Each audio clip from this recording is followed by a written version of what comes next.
మీ ఎలాంటి వ్యాపార ప్రకటనలకైనా వెంటనే మా ఛానల్ సంప్రదించండి. అందరికీ నమస్కారం. ప్రస్తుతం మనతో పాటు ఉన్నారు ప్రముఖ ఆధ్యాత్మికవేత్త జ్యోతిష పండితులు రామదాస్ శర్మ గారు. గురుగారితో మాట్లాడతాం.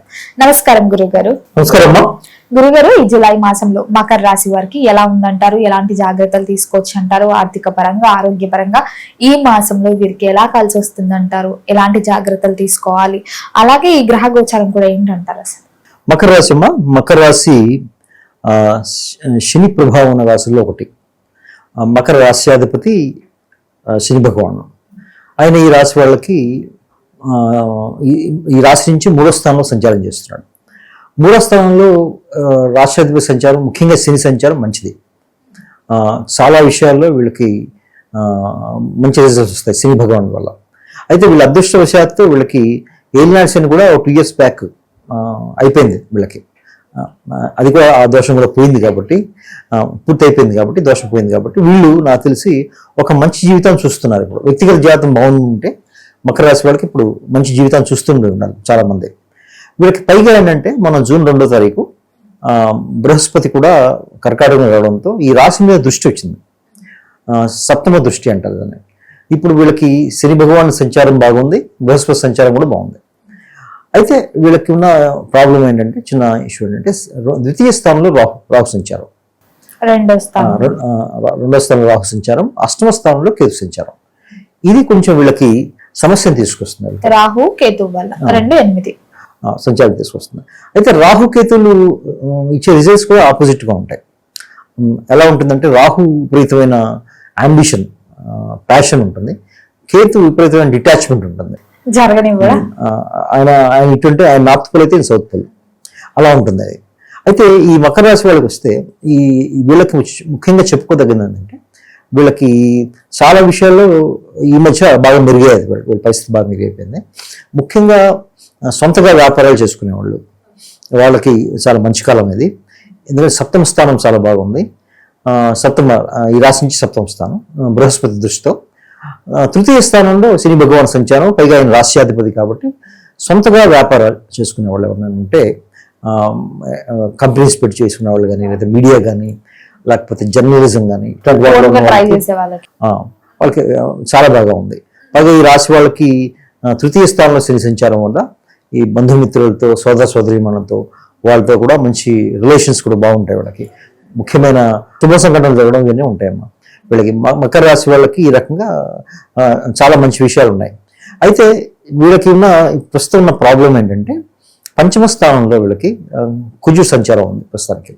దానివల్ల వీళ్ళకి మానసికంగా చాలా కన్ఫ్యూషన్ వచ్చే అవకాశం. కన్ఫ్యూషన్తో పాటు అగ్రెషన్ అంటే మానసికంగా ఒకరికైనా ప్రతికూలత వస్తుంది వీళ్ళకి. ప్రతి నిర్ణయాన్ని చాలా వేగంగా తీసుకుంటారు వీళ్ళు. అట్లాంటి సమస్య వచ్చే ప్రాబ్లం ఉంది వీళ్ళకి. అయితే 5వ స్థానంలో కుజుడు, 6వ స్థానంలో రవి ఉన్నాడు వీళ్ళకి. 6వ స్థానంలో రవి ఉండడం వల్ల ఏమవుతుందంటే, కొన్ని ఇబ్బందులు వచ్చే అవకాశం ఉంది. కొన్ని జ్వరాలు రావడము, ఆ జ్వరాల నుంచి ఔషధ సేవనం చేయడం అట్లాంటి అవకాశం ఉంది. 7వ స్థానంలో ఉన్న గురు దృష్టి వల్ల అవి చాలా తగ్గుతాయి, కానీ బట్ కొన్ని అయితే ఉంటాయి. అయితే మెయిన్ గోచరాలు బాగానే ఉన్నాయి వీళ్ళకి. తర్వాత చంద్రాష్టమం వీళ్ళకి 17-18 తారీఖులో అవుతుంది. మరి ఉద్యోగ రంగంలో ఉన్న వారికి కూడా ఎలా ఉంటుంది? ఉద్యోగ రంగంలో బాగుంటుంది, చాలా బాగుంటుంది వీళ్ళకి, చాలా బాగుంటుంది. ముఖ్యంగా వీళ్ళకి ఉద్యోగ రంగంలో ఉన్న వాళ్ళకి గోచారం కూడా వీళ్ళకి బాగా ఉంది వీళ్ళకి. కాబట్టి 3వ స్థానంలో శని ఉన్నాడు, తర్వాత 7మంలో జూపిటర్ వీళ్ళకి మంచి మేలు చేస్తాడు ఉద్యోగస్తులు కూడా.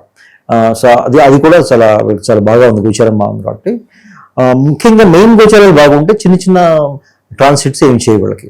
పైగా వ్యక్తిగత జాతకం వాళ్ళకి బాగుండి ఉంటే దాని మంచి దశ నడుస్తూ ఉంటాయి వాళ్ళకి. ఇలాంటి చిన్న చిన్న దోషాలను కూడా పోతాయి వాళ్ళకి. సో ఉద్యోగస్తులు చాలా బాగుందని చెప్పాలి వీళ్ళకి. మరి గురుగారు, ఈ మాసం అంతా అనలైజ్ చేస్తే పదమార్థం బాగుంటుందంటారా, ద్వితీయార్థం అమావాస్య తర్వాత బాగుంటుందంటారా? వీళ్ళకి ద్వితీయార్థమే బాగుంటుందమ్మా, అమావాస్య తర్వాత బాగుంటుంది.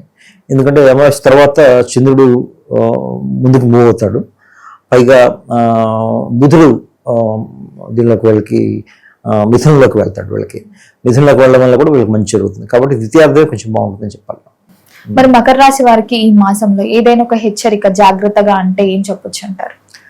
అగ్రెసివ్ ఇన్వెస్ట్మెంట్స్ చేయొద్దని చెప్తాం, అదైతే చెప్పాలి. తర్వాత దూర ప్రాంతాలకి వెళ్ళి ఖర్చు పెట్టే అవకాశం చాలా ఎక్కువ ఉంది వీళ్ళ. ముఖ్యంగా 17-18 తర్వాత ఆ ఖర్చుల విషయంలో కొంచెం జాగ్రత్త వహించాలి వీళ్ళు. ఇది అవసరమా అని ఆలోచించుకోవాలి ఫస్ట్.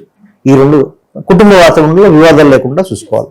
కొంచెం మాట కంట్రోల్ చేసుకుని మాట్లాడితే వీళ్ళకి మనశ్శాంతి బాగుంటుంది. వాళ్ళకి ఈ విషయం జాగ్రత్త ఉండాలి. ఆ రోజు కొంచెం జాగ్రత్తగా ఉండాలి, మానసికంగా జాగ్రత్తగా ఉండాలంటారా? మానసికంగా వీళ్ళకి చంద్రాష్టమి రోజు ఏమవుతుందంటే కేతుతో కలుస్తాడు చంద్రుడు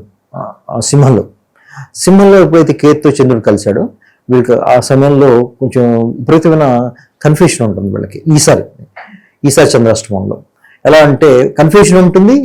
ఇంకొక రూపంలో వీళ్ళు దాని నుంచి బయటపడడానికి ఏదైనా క్షేత్రానికి వెళ్ళి దైవ దర్శనం చేసుకుందామనే ఉద్దేశం కూడా ఉంటుంది. కేతుతో కలిసిన చంద్రుడికి ఇలాంటి రిజల్ట్స్ వస్తూ ఉంటాయి.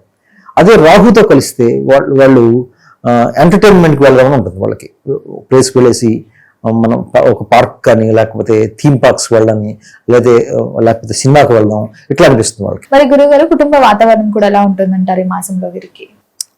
కుటుంబ వాతావరణంలో మకర రాశి వాళ్ళకి కొంచెం ఇబ్బంది అనే చెప్పాలి. ఎందుకంటే కుటుంబ వాతావరణంలో రాహు ఉన్నాడు ఇప్పుడు కుటుంబ స్థానంలో ఉండడం వల్ల లేనిపోయిన అపార్థాలు రావడము, తర్వాత వివాదాలు రావడం, దాని నుంచి వాళ్ళు బయటపడడానికి కొంచెం సమయం కూడా పడుతుంది వీళ్ళకి. ఎందుకంటే అయితే ఉన్న వాటిల్లో కొంచెం మెరుగైంది ఏంటంటే గురుదృష్టి ఉండడం వల్ల రాశి వల్ల వాటి నుంచి త్వరగా బయటపడతారు. అయితే కుటుంబ వాతావరణం అయితే కొంచెం అలకలోనే ఉంటుంది.